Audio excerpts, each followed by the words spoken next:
Today we're on Longs Canyon Ranch Track 224, and there's a little makeshift fence line that goes all the way along the northern boundary, which goes along the main road here. And it's only about 15 minutes into Trinidad, and only about 2.5 to 3 miles off of pavement off of Highway 12 going west out of Trinidad, Colorado. So you're not far from Trinidad Lake at the back of it, and then you could also take off heading further west up Highway 12 to the mountains, the mountain lakes up there and stuff. But you can see you got a nice draw going through here. Got these salt cedar bushes going through here. You shouldn't have no problem drilling a water well in this land. You know, you put water down here and then your well down here somewhere, and then you just make and the land is real gentle. As you can, I've got the topo map here, and you can look at that online. But it goes up there, way up high on the hilltops up there, and you can see some views of the Spanish Peaks and the mountains from up there.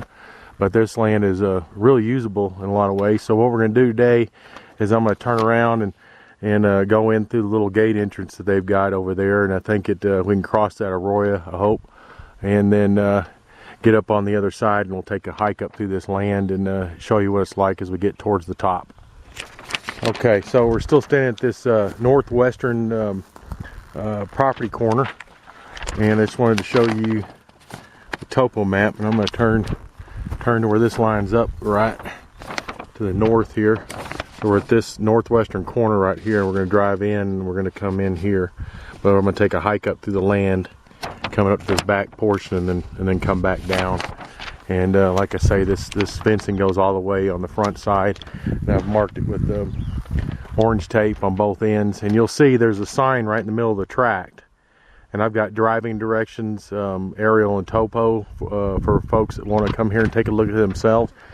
But right in the middle of the track, it shows the old property sign. This is one of the first buyers in this ranch, but it shows the lot 224 in the middle of the track here as we drive in here today. Okay, now looking at the aerial, you'll see on the web page there too, we're going to be starting about right here, this is about where we're parked, and I'm going to try to hike and stay pretty much in the middle of the property. You can see there's another little draw here that's running down. It comes out right here. That would be that draw right over there. If you can see it, there's a draw coming down right there. So we're going to try to stay in the center of the land here and walk up to the top, or at least up in here to these fields right here. This is a gas well road coming up here. It goes through the very back portion of the property and then up that way. Up here at this very corner, because I've got a property listed that's right over here. There's a catch pond, and I'm not sure if it's on. I don't think it's on that property that I've got listed over there. It may be on this 224, and it has water in it most of the time. And anyway, there's tons and tons of elk and deer track up in there. This is very close to Ted Turner's ranch with all the elk that he has on his property. These valleys have a lot of animals that come down in them, and anytime there's any moisture, this arroyo down here is going to have water flowing through it. So hey, when you're driving in this ranch, you'll drive across what's called Texas crossings, or what I call Texas crossings. Anyway, you put culverts like right here. You drive in through your gate, and then you want to go on the other side and say build your house up on a plateau up there, or campsite or something. You have this knocked down and put a couple culverts in there, big ones, and then cover it in concrete. So then when this thing's running, it's not gonna blast out your whatever you put in here. Or I guess you could just build a bridge if you want to do that. That'd work as well. But if you could put a Texas crossing in here with even putting those culverts up after you poured concrete, put it up a little bit higher, and you'll back some of this drainage water up behind that, and then it'll flow over or just through the culverts when the rains get to going. So you can kind of see this is the main road that we came in on. There's the gate, and the northwestern corner's down there. This is north. We're going to be walking south through the property. The northeastern corner is over there. You can see you've got power along the road here.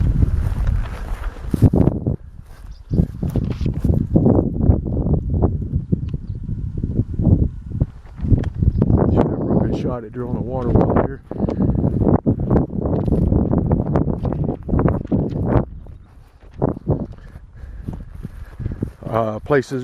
Water wells cost $21 a foot to drill.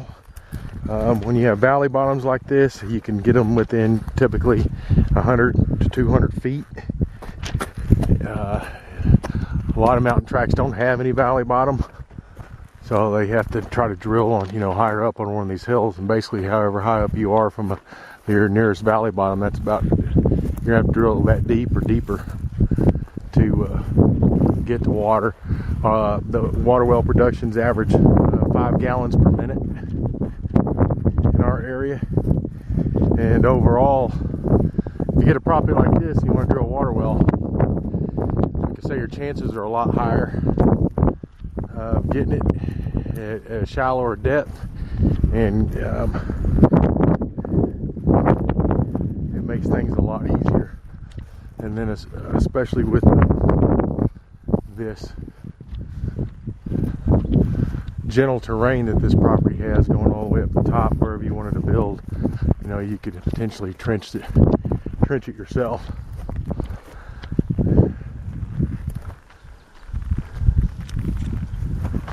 Okay, just coming up out of the valley, there's an old Jeep trail here.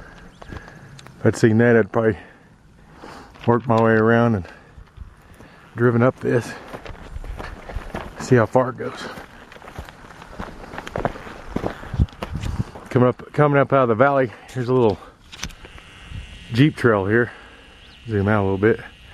Didn't know I zoomed in. There's the valley, and there's an old Jeep trail. And see where it goes. So you get up this first little bench. It's real gentle up here.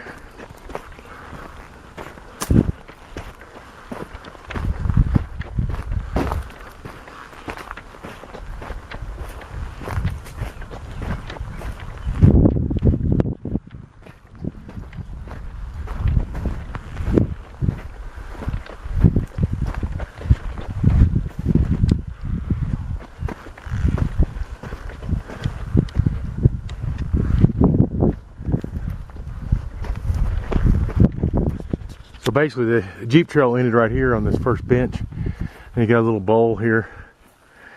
And we're, like I said, we're about in the middle of this. Would be a nice little hideout spot or camping spot or build spot.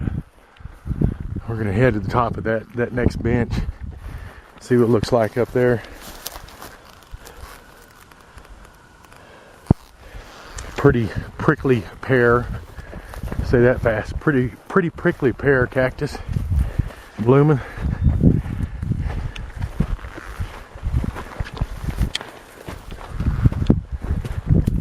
Okay, we're just coming out of that little bowl I was just pointing out. Coming to that little ridge of trees before the next bench. It's nice in here. Got some pretty tall cedars and juniper in here and stuff. Get some good moisture, especially to have these oaks growing up this tall.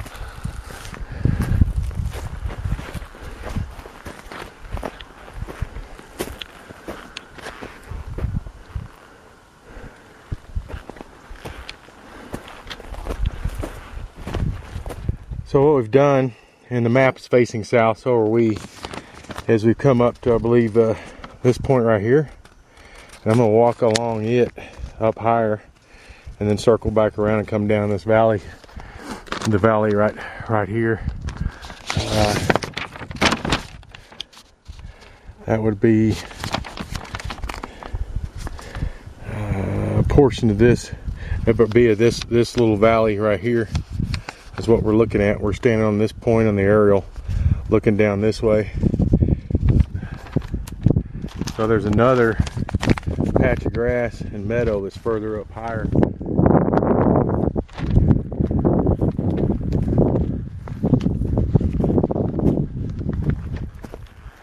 Yeah, you're starting to get to see the Spanish Peaks. You see the East Spanish Peak, and when you're standing here,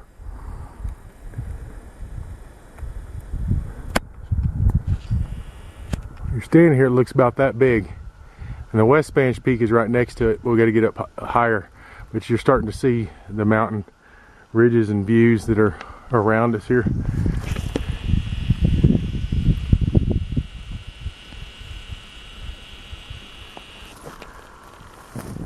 Okay, we've made it to this this point. Right, see that point right there? The western boundary line goes through that. So the western boundary line is just right over here. It's right there, and we're standing in this meadow we're standing in a meadow right below it. And if you hike up to the top up there, you're going to see mountain views and stuff from everything up there. I don't believe I'm going to hike up there today to do that, but this is a nice little valley going through here up here. And this curves around and connects with the one we saw when we first started walking up this ridge to get to this point.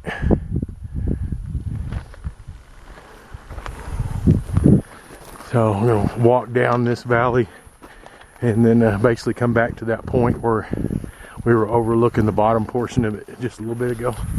Okay, still walking. The western boundary line's that way. Oh, you can see them in the camera, but yeah, if you get on top of that hill up there, you're going to see the Sangre de Cristos too. There's I don't know if you can see it.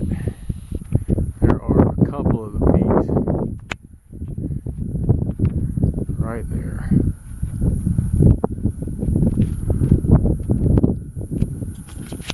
So those are the peaks that direction. Like I say, western boundary line runs along the edge of about the middle of that ridge. So you do have property up there. You can get up there and you can take a look at the views.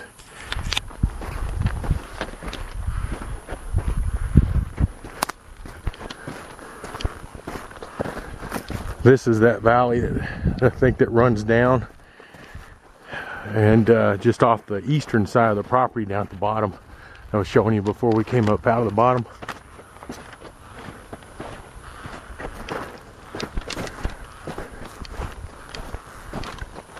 And actually, I think with this valley, yeah, this valley is going to lead down to the one that we were looking over just a few seconds ago, a little bit ago. Because this isn't going down to that area. So we did skip up over to the higher meadow that I was pointing out earlier. So we're going to go down to this lower one as we make our way down the hill.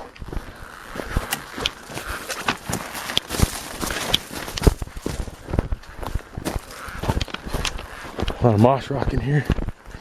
Use it for something. Yeah. So this is the one that we were overlooking on that first little point. We made it up to.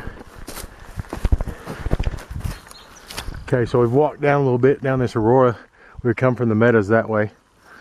And still trying to make our way back down to the bottom field. We're getting close to the end of the point where we first walked up to that higher meadow right there, and we were overlooking this. I couldn't tell if there was a catch pond down here or what with all this green down the bottom here. There's a lot of clover down here. I see animal tracks all along the edge of it.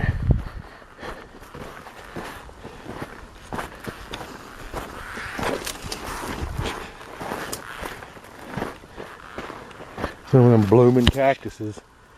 We don't kick them without boots on, at least.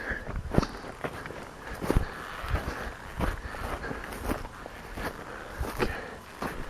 Yeah, you know, now I'm getting concerned because the point's dropped off here and we're real close. All we do is a nice easy walk over that little hill there, and we're headed right back down to the main field in the front. I don't want to go too much further because I think we're getting close to the eastern boundary line doing this. Okay, we made it back to our original path. We're going back down to the valley below. Storms are starting to build up today.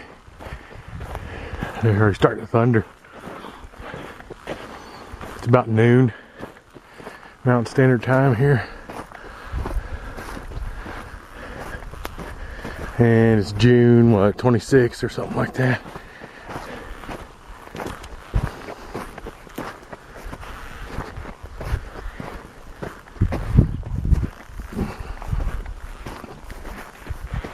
Here's that first little meadow we came into with the little bowl on the Jeep trail in and up right here through the trees down here.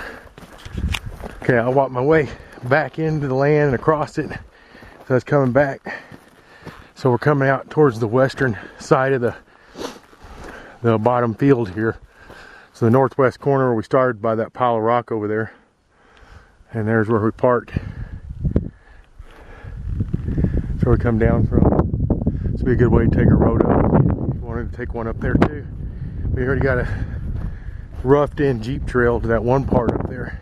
So the pile of rocks, northwestern corner, there's the main road and the power. And we started over there and went up through the middle of the property and went to those back meadows and things in the back. We're back down the bottom here real quick. I want to show you something. You see the salt cedars here, they suck water right out. Where they live, they get water flowing all the time. So they're sucking water out all the time. But what I want to show you is how the water will run through this arroyo. It was high enough to be hitting up about halfway in that bush and just knocking it over and piling up debris on it. And that would have been in the past, few months.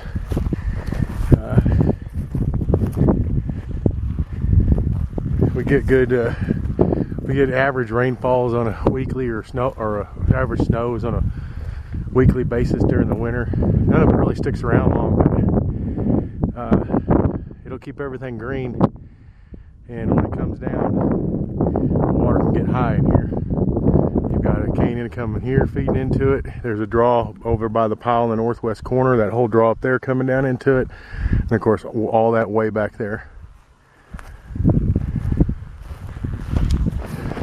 I'll show you one more thing. Of course, we're down here in the bottom. We walked up the old Jeep trail about right there. And that point right there, that's the point I was pointing out. And when we were back there in the meadow just below it, the western boundary line cuts through that. So it comes all the way down here, that rock pile over there, goes up and cuts through that point up there. And those fields and meadows are right up there and below that point.